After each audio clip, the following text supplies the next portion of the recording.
Le chant lourd des trompettes en laiton déchire le brouillard matinal de la vallée de l'Aisne en l'an 486. Devant vous, une marée de boucliers en bois peint gronde, frappés par des haches aux reflets mortels. Rome est tombée il y a 10 ans, mais vous êtes l'un des derniers légionnaires à défendre son fantôme. Que feriez-vous si l'histoire vous condamnait à livrer une ultime bataille sans aucun espoir de renfort? Rejoignez-moi pour revivre les 24 dernières heures de l'Empire romain en Gaule.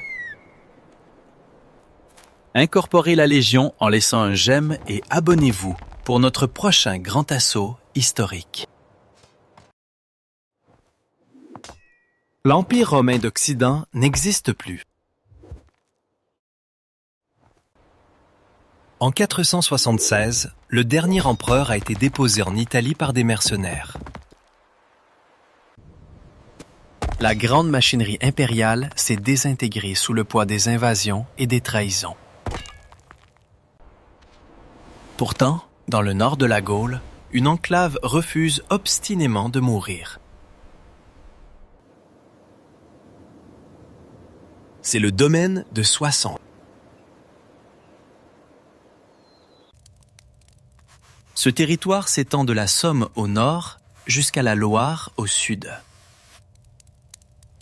Ici, la loi romaine, l'administration civile et les insignes militaires survivent sous le commandement d'un seul homme. Afranius Syagrius. Les peuples germaniques qui l'entourent l'appellent avec respect le roi des Romains. Mais ce titre majestueux cache une réalité géopolitique terrifiante. Syagrius est totalement isolé. Il n'y a plus de grand quartier général à Ravenne pour envoyer des approvisionnements réguliers. Il n'y a plus de trésor impérial pour payer la solde de ses vétérans endurcis. Son armée est un fantôme logistique. Elle survit uniquement grâce aux taxes locales d'une province encerclée de toutes parts. Au nord, une nouvelle menace observe cette anomalie territoriale avec un appétit féroce. Les Francsaliens. Leur jeune et ambitieux roi, Clovis, vient d'unifier ces tribus guerrières sous une seule et même bannière. Clovis ne cherche pas simplement à piller des fermes isolées ou à accumuler du butin éphémère. Il veut conquérir l'infrastructure elle-même. Il comprend parfaitement que le domaine de Soissons est la clé pour dominer le reste de la Gaule. C'est un choc inévitable. Une collision frontale entre les vestiges d'une superpuissance mourante et l'énergie brute d'un royaume naissant. Selon les chroniques de l'époque, Clovis envoie un défi direct et sanglant à Syagrius. Il lui demande de préparer officiellement un champ de bataille.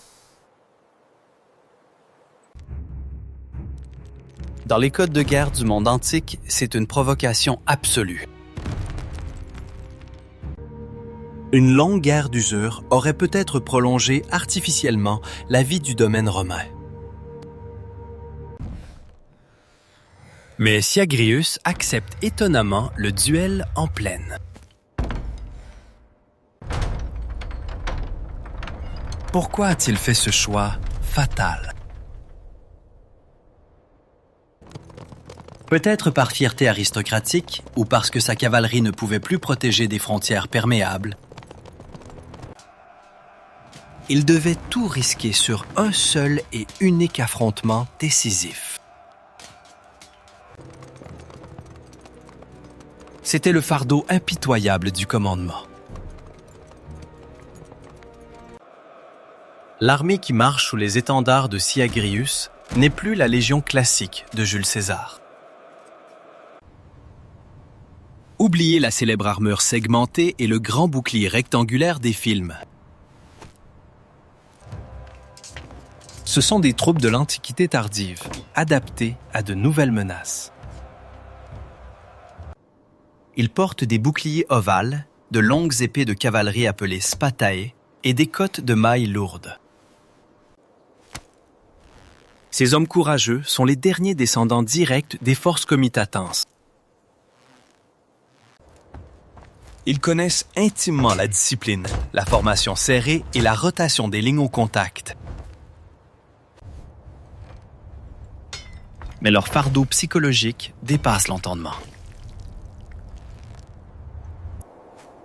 Ils savent pertinemment qu'aucune armée de secours ne viendra jamais traverser les Alpes pour les sauver.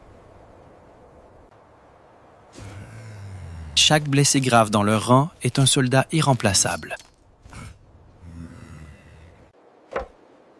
Chaque lance brisée est une perte définitive et tragique pour l'arsenal romain. De l'autre côté de la Grande Plaine, l'armée franque se déploie avec une force visuelle terrifiante. Ce n'est absolument pas une horde de barbares désorganisés.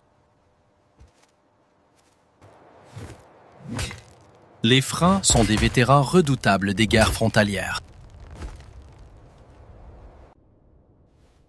Beaucoup d'entre eux sont d'anciens mercenaires ayant autrefois servi sous les aigles de Rome. Ils connaissent donc parfaitement les tactiques et les faiblesses de leurs adversaires. Leur infanterie lourde forme rapidement un mur de boucliers dense, soutenu par des javelots et des haches. Clovis sait que pour vaincre la discipline légendaire romaine, il doit briser leur cohésion physique. Il doit injecter le chaos pur directement dans la ligne de front. Le champ de bataille près de Soissons s'étend devant eux, froid et ouvert. C'est une topographie parfaite pour le déploiement implacable des grandes formations d'infanterie. Les tambours francs commencent à battre un rythme sourd qui résonne dans la vallée. Ils entonnent le baritus, un chant de guerre guttural qui s'amplifie comme une tempête qui approche. En face, les officiers romains hurlent leurs derniers ordres dans un latin martial strict. Les boucliers s'emboîtent parfaitement, verrouillant la ligne dans la redoutable formation du fulcum. Une véritable forêt de fer pointe fermement vers la masse ennemie.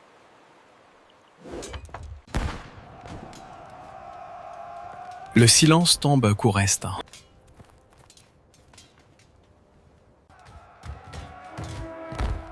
Puis, le signal de l'assaut est donné.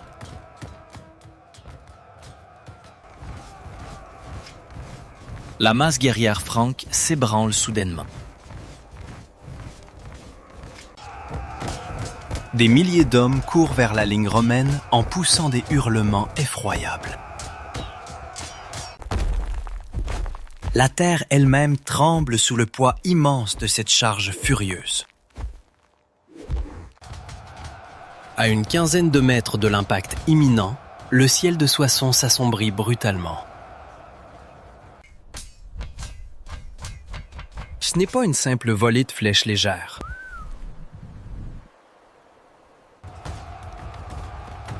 C'est le déluge apocalyptique des francisques. La francisque est une hache de jet asymétrique, redoutable et conçue avec une précision balistique mortelle. Son centre de gravité est intentionnellement décalé vers le haut. Lorsqu'elle est lancée avec force, elle tourne violemment dans les airs. Elle accumule ainsi une énergie cinétique absolument dévastatrice avant de frapper. l'impact simultané est terrifiant. Les haches s'écrasent violemment contre les boucliers romains avec un fracas écœurant de bois fendu. La lame lourde ne se contente pas de percer la surface du bois. Elle s'y fiche profondément, forçant le légionnaire épuisé à baisser sa garde sous ce poids mort. Pire encore, certaines haches rebondissent vicieusement sur le sol dur.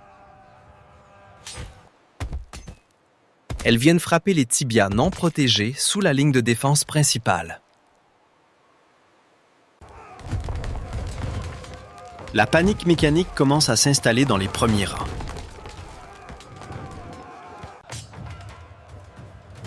Immédiatement après ce premier choc, vient l'angon.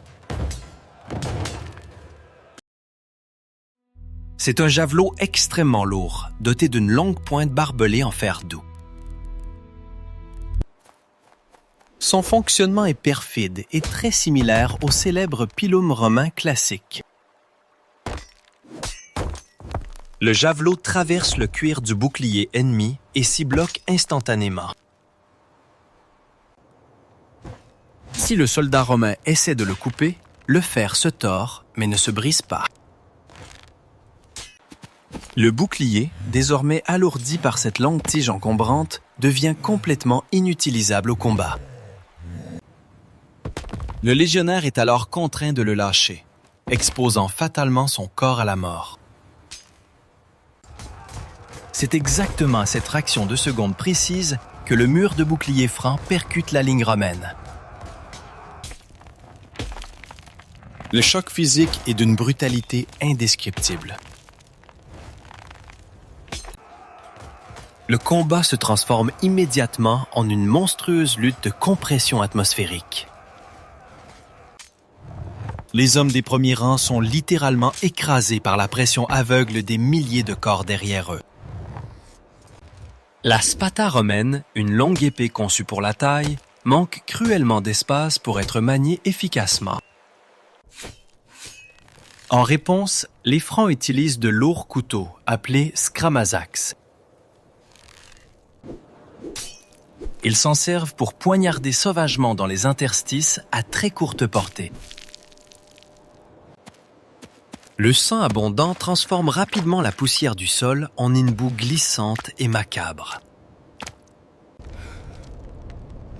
La respiration sous la mêlée devient une torture presque impossible.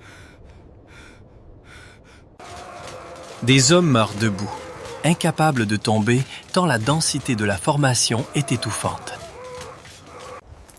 L'épuisement total s'empare des muscles tétanisés par le poids constant des lourdes côtes de mailles. Syagrius, observant la scène à cheval derrière ses lignes, voit l'attrition physique détruire ses troupes d'élite. Il admire le courage désespéré de ces vétérans, qui tiennent leur position par pure mémoire musculaire. Mais la mémoire militaire ne peut pas éternellement arrêter la masse cinétique. Les Francs remplacent leurs morts en première ligne avec une vitesse et une agressivité terrifiantes. Les réserves romaines, elles, sont épuisées et pratiquement inexistantes. Comment évaluez-vous cette décision de Syagrius de livrer une bataille rangée plutôt que de soutenir un long siège? La friction meurtrière du terrain joue tragiquement contre la défense statique romaine. Lentement, les flancs romains commencent à se courber dangereusement sous l'immense pression numérique ennemie. Le chevauchement vital des boucliers se désagrège millimètre par millimètre. Soudain, un espace critique de quelques centimètres s'ouvre dans la phalange épuisée. C'est largement suffisant.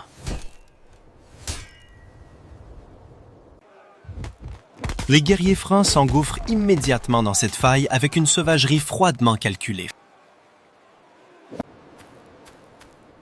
Ils frappent impitoyablement les angles morts de la formation disloquée. La cohésion structurelle et vitale de la cohorte est définitivement brisée. Ce n'est plus une ligne de front continue face à l'ennemi. C'est désormais une série chaotique de poches isolées luttant aveuglément pour leur survie. La doctrine tactique romaine repose entièrement sur le soutien mutuel constant. Sans ce soutien crucial, l'armure la plus épaisse ne vaut absolument plus rien. L'effondrement total de l'armée est en cours. La bataille de Soissons n'est plus du tout un affrontement tactique ordonné. C'est devenu une zone de mort chaotique qui s'élargit inexorablement sur la plaine. Les aigles dorés et les dracos, ces fiers étendards qui avaient autrefois terrifié le monde antique, vacillent lourdement. Puis, ils tombent lourdement dans la boue rougie par le sang. Du haut de sa monture, Syagrius comprend avec effroi que tout est définitivement perdu. Le tout dernier lambeau de l'Empire en Occident vient de mourir sur l'herbe sanglante de Soissons. Il doit prendre une décision déchirante et immédiate. Mourir honorablement avec ses hommes sur le terrain ou fuir pour tenter de forger une nouvelle alliance politique. Face au désastre total, il choisit finalement la fuite stratégique. Escorté de justesse par une poignée de cavaliers fidèles, il galope désespérément vers le sud. Il abandonne la plaine maudite et le corps brisé de son armée à la fureur de l'ennemi victorieux. Sur le champ de bataille dévasté, les légionnaires survivants refusent catégoriquement de se rendre au front. Formant des cercles fermés, ils se battent courageusement dos à dos jusqu'à l'épuisement final. Ils illustrent par leur sacrifice l'ultime tragédie d'une idéologie expirante face au pragmatisme brutal d'une nouvelle ère militaire. Ils meurent en silence, absorbant stoïquement la colère franque jusqu'à leur tout dernier souffle. Pendant ce long massacre, Syagrius réussit à atteindre la ville lointaine de Toulouse. C'est la brillante capitale du puissant royaume des Visigoths. Arrivé à la cour, il implore désespérément la protection royale du roi Alaric II. Mais nous entrons brusquement ici dans la froide et cruelle réalité de la géopolitique ancienne. Alaric observe longuement cet exilé prestigieux qui se présente sans armée, sans terre et surtout sans trésor. Puis, le roi wisigoth regarde anxieusement sa propre frontière nord. Là-bas, les armées victorieuses et insatiables de Clovis se massent déjà de manière menaçante. Sans perdre de temps, Clovis envoie des émissaires francs avec un message diplomatique glacial et sans équivoque. Rendez immédiatement le fugitif romain ou préparez-vous à subir une guerre totale et destructrice.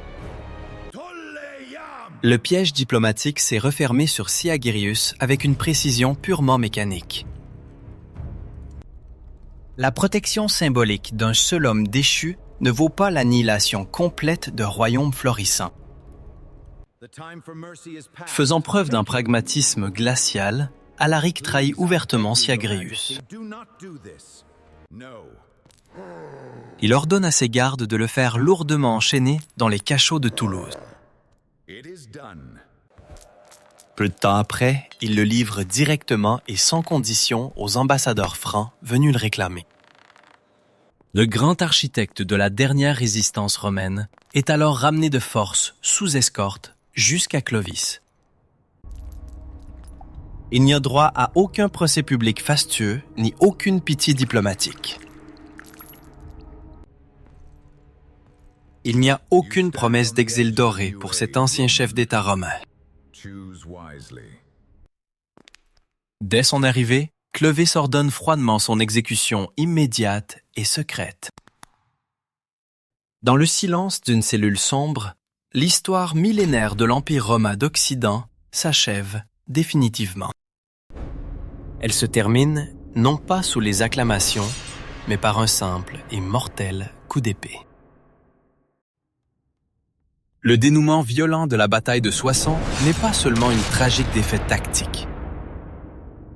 C'est un véritable séisme stratégique qui redessine brutalement et durablement la carte du monde européen naissant. En écrasant définitivement Syagrius, Clovis ne s'est pas contenté de piller sauvagement une province isolée. Avec une grande clairvoyance politique, il a hérité de toute la machinerie étatique romaine du nord de la Gaule. Il récupère intacts les immenses ateliers d'armes impériaux, le système de collecte des impôts et toute la bureaucratie civile. Les puissants évêques gallo-romains, voyant rapidement en Clovis le nouveau maître incontesté de la région, commencent à lui prêter allégeance. L'épisode célèbre du vase de Soissons, survenu peu après, illustrera parfaitement ce lent basculement d'autorité. Il symbolise le passage d'une armée franque, basée sur l'égalité des guerriers, vers une royauté absolue et disciplinée. Étonnamment, les survivants épuisés de l'armée de Syagrius ne sont d'ailleurs pas tous systématiquement massacrés en représailles. Beaucoup de ces vétérans sont intégrés directement dans les forces franques grandissantes, apportant leur précieuse expertise logistique et tactique. C'est une fusion culturelle brutale, mais qui s'avère remarquablement efficace sur le long terme. Le prestigieux domaine de Soissons devient rapidement le cœur névralgique et administratif du nouveau royaume franc. Ce territoire florissant sera bientôt connu dans les chroniques sous le nom puissant de Neustrie. C'est le socle historique solide sur lequel la modeste ville de Paris s'imposera un jour comme une grande capitale. Cette victoire fondatrice démontre également aux historiens une vérité militaire impitoyable et intemporelle.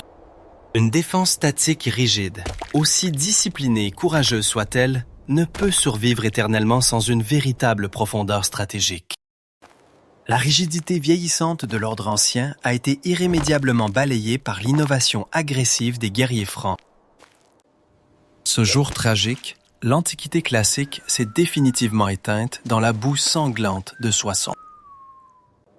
Et c'est précisément dans ce sang romain versé que les fondations profondes de la future France venaient d'être coulées. Quelle autre bataille marquant la fin d'une civilisation devrions-nous analyser ensemble dans le prochain épisode?